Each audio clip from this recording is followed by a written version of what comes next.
어떤 국문학 교수님이 이런 글을 남겼습니다. 이분은 모태 신앙을 가지고 태어났는데요. 어려서부터 무슨 뜻인지 모르고 부른 찬송가가 많았다고 합니다. 명절이나 추도식이 되면 아버님이 가정예배를 주관했는데 아버님이 늘 즐겨 부르시는 찬송가가 몇 개 있었다고 합니다. 그중 하나가 찬송가 435장 나의 영원하신 기업입니다. 그런데 나의 영원하신 기업, 생명보다 귀하다라고 했는데 그 가사에서 말하는 기업이란 뜻이 잘 이해가 되지 않았습니다. 우리 성경에는 참 많이 나오는 단어지요. 오늘 본문 13절과 14절에도 나옵니다. 대기업이나 중소기업을 말할 때 그 기업과 같은 말인가? 그런 말이 성경에도 나오는가? 이상하게 느꼈다고 합니다. 나중에 공부를 하고서야 그 뜻을 제대로 알 수 있었습니다. 우리가 대기업, 중소기업을 말할 때는 기업이라고 쓰는데요. 앞에 기자는 꾀하다라는 뜻이고요. 그래서 이 기업이란 말은 이익을 내기 위해 어떤 일을 꾀하는 단체라는 뜻입니다. 반면 성경에서 말하는 기업은 기업이라고 쓰는데요. 이때 기자는 터 혹은 기초라는 뜻입니다. 업은 일이나 생계라는 뜻이죠. 그러니까 기업은 한 사람이 생계를 이어가기 위한 밑바탕이다. 그렇게 말할 수 있습니다. 농사를 짓던 시절에는 땅이 생계를 위해서는 꼭 필요하지요. 그러면 그 사람에게는 땅이 기업이 되는 것입니다. 기술자는 기술로 먹고 살아야 하지요. 기술자에게는 기술이 기업이 됩니다. 늙어서 아무것도 할 수 없어서 자식을 통해서 생활을 한다고 하면 자식이 기업이 되는 것이죠. 또 기업에는 물려주고 물려받는 상속의 의미가 두드러집니다. 그래서 기업은 쉽게 번역하면 유산이라고 말할 수 있습니다. 성경에 나오는 기업이란 말을 이렇게 이해할 수 있습니다.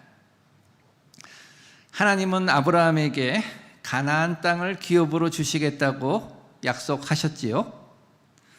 아브라함과 그 후손들이 이 땅을 받아 거기서 살고 거기서 나오는 소산으로 먹고 살도록 해주시겠다는 약속입니다. 그로부터 수백 년이 흘러서 이스라엘 민족이 가나안 땅을 점령했을 때 하나님은 여호수아를 통해서 가나안 땅을 나누어 주셨습니다. 각 지파가 가나안 땅의 어느 지역을 기업으로 받고 그 땅을 또 각 가문이 기업으로 나누어 가졌습니다. 하나님은 이스라엘에게 가나안 땅을 기업으로 주신 것처럼 우리 민족에게는 이 땅과 이 나라를 기업으로 주셨습니다. 이 땅과 이 나라는 하나님한테서 받은 것이지요. 우리가 여기서 터전을 잡아서 생활하고 여기서 나는 것으로 먹고 살도록 말입니다. 오늘은 6월 25일 한국 전쟁이 일어난 지 73주년이 되는 해입니다. 우리 휴전협정이 맺어진 지는 70년이 지났습니다. 한일 합방과 남북 분단과 6.25라는 어려운 상황을 겪으면서 우리 조상들은 지금의 대한민국을 우리에게 물려주었습니다. 전쟁 직후와 지금을 비교하면 우리나라가 참으로 많이 변했습니다. 전쟁이 끝나고 1953년 우리나라 1인당 국민 소득이 67달러 정도였다고 합니다. 그런데 지금은 3만 달러가 넘었으니 500배나 늘어난 것이죠. 경제적인 성장과 함께 문화적인 힘도 커졌습니다. 특히 해외에 사는 우리 교포들은 이러한 변화를 피부로 느끼고 있다고 합니다. 예전에는 삼성과 같은 대기업을 통해서 한국을 알게 되었다고 합니다.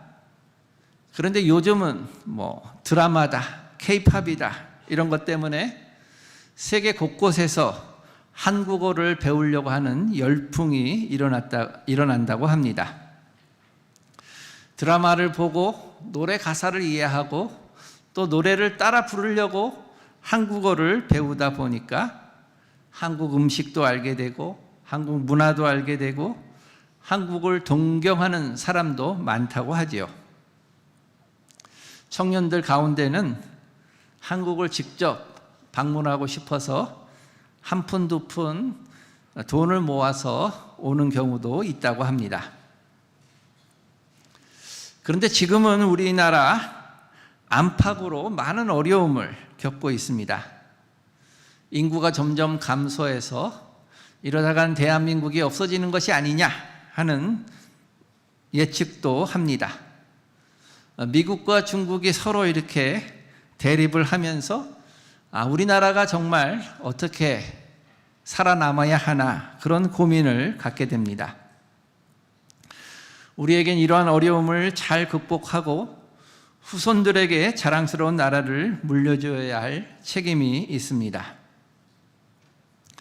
우리 기독교인들은 처음 복음이 우리나라에 전해졌을 때부터 이 나라와 민족을 가슴에 품고 나라 사랑과 결의 사랑에 앞장섰습니다.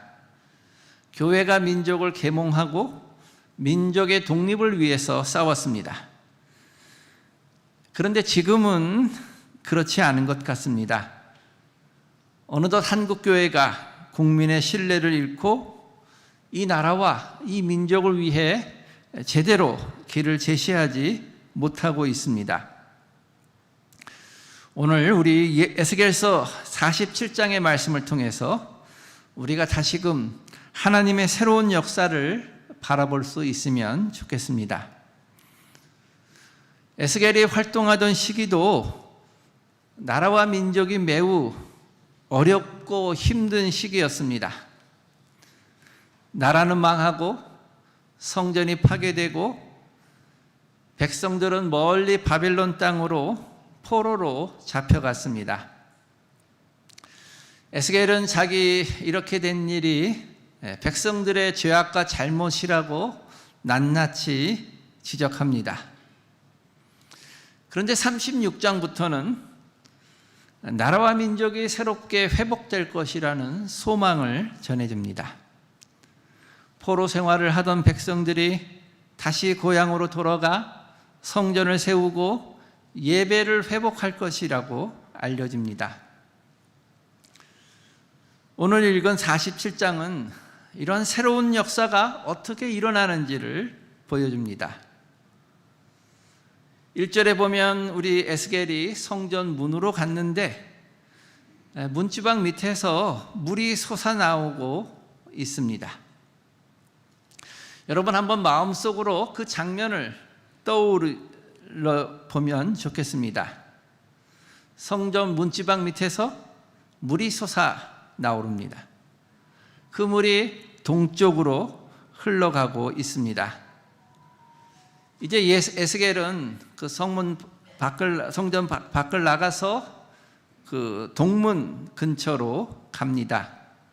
그랬더니 그 물이 성전에서 나오는 물이 흘러서 동문 오른쪽 문에 스며 나오고 있습니다. 이제 그 문에서 천척 한 450m 정도 된다고 하는데요. 그 450m를 걸어 나가니 그래서 물을 건너보니까 물이 발목까지 올라옵니다. 거기서 또 450m를 가니 물이 무릎에 이르고, 거기서 또 450m를 가니까 물이 허리까지 올라옵니다. 거기서 또 450m를 가니 이제는 물이 불러서 건널 수 없는 강이 되었습니다. 그리고 그 다음에는 이제 강가로 올라와서 성전으로 다시 돌아옵니다. 그랬더니 강 양쪽에 이미 많은 나무들이 생긴 것을 봅니다. 그리고 이제 에스겔이 말씀을 듣습니다. 이 강물이 흘러서 동쪽으로 가는데, 동쪽에서 아라바 요단 계곡이라고 합니다. 요단 계곡으로 내려갔다가 바다로 흘러갈 것이다. 여기서 바다는 사해를 말하는데, 소금이 너무 많아서 물고기가 살 수 없는 죽음의 호수입니다. 그런데 성전에서 솟아나온 물이 그 강물에 흘러 들어가니 생명이 살 수 없었던 그 물이, 그 죽은 물이 다시 살아납니다. 9절과 10절의 말씀을 제가 읽어드리겠습니다. 이 강물이 흐르는 곳마다 번성하는 모든 생물이 살고 또 고기가 심히 많으리니 이 물이 흘러 들어가므로 바닷물이 되살아나겠고, 이 강이 흐르는 각처에 모든 것이 살 것이며 또 이 강가에 어부가 설 것이다. 이 성전에서 솟아나오는 물은 생명을 주는 물입니다. 가는 곳마다 생명이 살아납니다. 물고기가 많아져서 어부가 늘어서고, 그물을 던져서 수많은 종류의 고기를 잡습니다. 강가에는 온갖 종류의 과일나무가 자라고 잎도 시들지 않고 열매도 끊이지 않습니다. 그래서 사람들이 그 열매를 먹고 그 잎은 약재로 사용됩니다. 이 강물은 사람들을 치유하는 치유의 역사를 일으키는 강물입니다. 우리 구약의 성전은 오늘날의 교회에 해당이 되지요. 성전에서 생명의 강물이 솟아나왔듯이 한국교회에서도 생명의 강물, 은혜의 강물이 솟아나오길 소망합니다. 이 강물이 교회에서 흘러나와 한반도 전체를 적시기를 기원합니다. 그리하여 인생의 의미를 잃고 죽음의 그늘에서 살아가는 사람들을 살리길 바랍니다. 또 상처 있고 절망과 고통 속에 살아가는 사람들에게 희망과 치유의 역사를 만들어내길 바랍니다. 이 강물이 사람만 치유하는 것이 아닙니다. 이 강물은 땅을 바꾸고요, 소금이 많아서 생명이 살 수 없었던 그 죽은 물을 다시 살아나게 만듭니다. 죽음의 세계를 생명으로 만드는 것이죠. 우리 한국교회에서 흘러나오는 이 은혜의 강물이 죽음의 문화를 생명의 문화로 바꿀 것입니다. 우리는 복음의 강물을 통해서 자연환경이 바뀌고 사람들의 관계가 바뀌고 산업구조가 바뀌는 것을 꿈꿉니다. 이 에스겔서의 강물은 에덴 동산의, 창세기에 나오는 에덴 동산의 강물과 비교할 수 있습니다. 에덴의 강도 4줄기로 갈라져서 4개의 강을 이룰 만큼 커다란 강이었습니다. 그런데 에스겔서의 강물은 에덴 동산의 강과는 좀 다른 점이 있습니다. 시작은 아주 작은 샘이었는데 점점 흘러가면서 커다란 강을 이루지요. 마치 작은 겨자씨가 자라서 공중의 새들이 깃들 만큼 큰 나무로 자라는 것과 같습니다. 또 누룩이 밀가루 전체를 부풀어 오르게 하는 것과도 같습니다. 그래서 에스겔서 말씀이 우리에겐 더욱 힘이 됩니다. 한국교회에서 흘러나오는 강물은, 이 복음의 강물은 처음에는 아주 작고 약하게 보일지 모릅니다.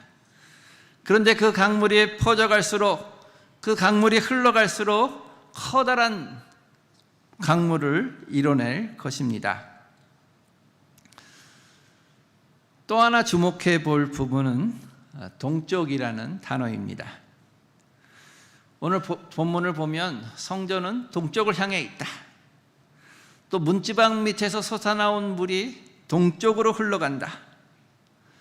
그 에스겔이 또 성문을 돌아서 동쪽으로 난 그 문에 이르니까 그 성전에서 흘러나온 그 물이 동쪽 물의 오른편에서 이제 흘러 나갑니다. 10장에 보면 이스라엘 백성이 우상 숭배와 죄악으로 물들자 하나님은 이스라엘을 떠납니다. 우리 본문을 보면 하나님의 영광이 그 언약궤에 있는 그룹에서 떠올라서 그 그룹을 타고 성전 문지방으로 이동하고 성전의 동쪽 문에 머무릅니다. 그리고 결국 그 주님의 영광이 동쪽 문을 통해서 성전을 떠나가는 것이죠. 하지만 하나님은 에스겔에게 이스라엘이 회복되는 환상도 보여주십니다. 43장에 보면 주님의 영광이 동쪽으로부터 와서 동쪽에 우러난 문을 지나서 성전 안으로 들어갑니다. 에스겔의 성전 뜰 안에 보니까 주님의 영광이 성전을 가득 채우고 있습니다. 44장을 보니 에스겔이 다시 동쪽 문 안에 가봅니다. 그런데 그 문이 잠겨 있는 것을 발견합니다. 이 동쪽 문이 잠겨 있다는 것은 이제 하나님이 더 이상 성전을 떠나지 않겠다는 약속입니다. 이렇게 하나님의 영광이 성전을 가득 채우고 예배가 회복되는 것이죠. 그런데 그것이 전부가 아닙니다. 하나님이 머무시는 그 성전에서 물이 흘러나오는 것이죠. 그 물이 커다란 강물이 되어서 온 땅을 덮습니다. 강물이 흘러가는 곳마다 죽은 땅이 살아나고 죽은 물이 살아납니다. 그리하여 온갖 생명이 뛰노는 생명의 잔치가 벌어집니다. 바로 하나님 나라의 비전이죠. 그래서 우리는 먼저 하나님의 영광이 한국교회에 온전히 임하시기를 기도해야 하겠습니다. 한국교회는 죄악과 불순종으로 하나님의 영광으로부터 멀리 떨어졌습니다. 하나님의 영광 대신 자기 영광을 추구하고 수많은 죄악과 허물로 하나님의 영광을 가렸습니다. 우리는 에스겔처럼 교회의 회복을 꿈꾸기를 소원합니다. 하나님의 영광이 교회에 온전히 임하기를, 교회 안에 하나님의 영광이 드러나기를, 교회가 온전히 하나님께 영광을 돌려드리기를 기도합니다. 바로 그때에 생명과 치유의 강물이 교회에서 흘러나오고, 이 강물은 이 땅을 바꾸고 사람과 사람의 관계를 바꾸고 산업의 구조를 변화시키며 자연을 회복시킬 것입니다. 마지막으로 이 이야기는 이스라엘에게 12지파에게 땅을 나누어 주는 일로 이어집니다.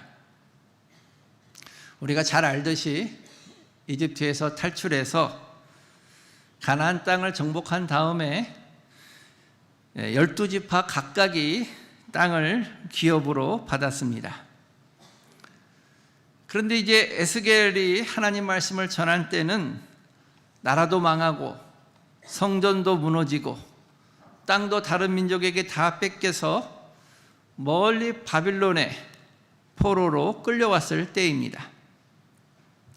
에스겔은 바로 이렇게 어둡고 절망적인 시간에 포로 생활을 끝내고 고향 땅에 들어가며 다시 12지파가 땅을 나누어 받을 것이라고 알려집니다. 이것은 생명과 치유의 강물을 통해서 새로운 사회, 새로운 나라를 세우는 것을 상징합니다. 이 새로운 나라는 이스라엘의 12지파 모두를 포함합니다. 이스라엘은 우리나라처럼 남과 북으로 분단되었지요. 이렇게 남북으로 쪼개진 나라가 이제는 통일된 나라로 회복되는 것을 뜻합니다. 에스겔서 37장에서 하나님은 약속하시죠. 내가 그들을 한 백성으로 만들고 한 임금이 그들을 다스리게 하며 그들이 다시는 두 민족이 되지 않고 두 나라로 갈라지지 않을 것이다. 이제 바벨론에서 돌아와 새 나라를 세울 때는 더 이상 두 나라, 두 민족이 아니라 한 나라, 한 민족이 되며 함께 새로운 나라의 건설에 참여한다는 것입니다. 이 놀랍고 감동적인 에스겔의 말씀이 우리나라에도 적용되길 소망합니다. 남과 북이 다시 하나의 백성, 하나의 나라가 되길 꿈꿉니다. 하나님의 나라 영광이 온전히 임하고 생명과 치유의 강물이 흘러나가 이 분단된 나라가 하나가 되길 꿈꿉니다. 저 남쪽 제주도부터 저 북쪽 함경도까지 다시 우리 교회가 하나 되어 새로운 나라, 하나님의 나라를 세우길 꿈꿉니다. 이 하나님의 나라는 공의가 강물처럼 흐르는 나라입니다. 우리 성경을 보면 12지파에게 땅을 나눌 때 제비를 뽑아 나누게 되죠. 그 지파가 힘이 세다고 또 공을 많이 세웠다고 더 많이 받는 것도 아니고 제비를 뽑아서 정해지는 대로 땅을 나누었습니다. 한 지파도 빠짐없이 또 한 사람도 빠짐없이 땅을 받습니다. 그 당시 땅은 기업이고 생활터전이죠. 하나님 나라에서는 한 사람도 빠뜨리지 않고 굶주리는 사람이 없이 모두가 먹고 살 수 있는 수단을 얻습니다. 이것이 하나님의 공평입니다. 동시에 각 지파와 각 사람은 자신이 받은 기업을 잘 일구고 갖고 나가야 하겠죠. 이 새로운 나라가 이렇게 하나님의 공평한 나라가 되기를 꿈꿉니다. 여러분, 오늘 이 말씀은 한국 교회 전체가 꿈꿔야 하고 꿈꿀 수 있는 비전을 제시합니다. 한국 교회에 다시 하나님의 영광이 돌아오는 비전입니다. 하나님은 이제 한국 교회를 떠나지 않겠다고 약속하십니다. 하나님의 영광의 교회 안에 가득 차면서 생명의 강물이 샘처럼 솟아납니다. 이 강물이 점점 불어나서 건널 수 없는 커다란 강물이 되어서 온 땅을 덮으며 생명과 치유의 역사를 일으킵니다. 이 생명의 강물은 사람을 살리고 자연을 살리고 이 땅을 하나 되게 만들 것입니다. 남북으로 갈라진 이 민족과 이 나라가 다시 하나의 민족, 하나의 나라가 될 것입니다. 우리 모두 이 하나님의 나라의 비전을 꿈꾸며 살아갑시다. 한국교회를 통해 생명과 치유와 통일의 역사가 일어나기를 소망합니다. 한국교회가 이 비전을 품고 이 비전을 이루고 증언하며 살아가기를 기원합니다. 기도하겠습니다. 주님의 사랑과 은혜에 감사를 드립니다. 6.25를 맞이하여 이 나라와 이 땅을 기업으로 주신 하나님의 은혜에 감사하며 우리의 책임을 다시 한번 생각해 봅니다. 하나님의 영광이 이 온 교회에 가득 임재하여 주옵소서. 그리하여 이제 생명과 치유와 통일의 물결이 이제 사방으로 퍼져갈 수 있도록 도와주옵소서. 남북이 하나가 되고 다시 한 민족을 이룰 수 있도록 인도하여 주옵소서. 예수님의 이름으로 기도합니다. 아멘.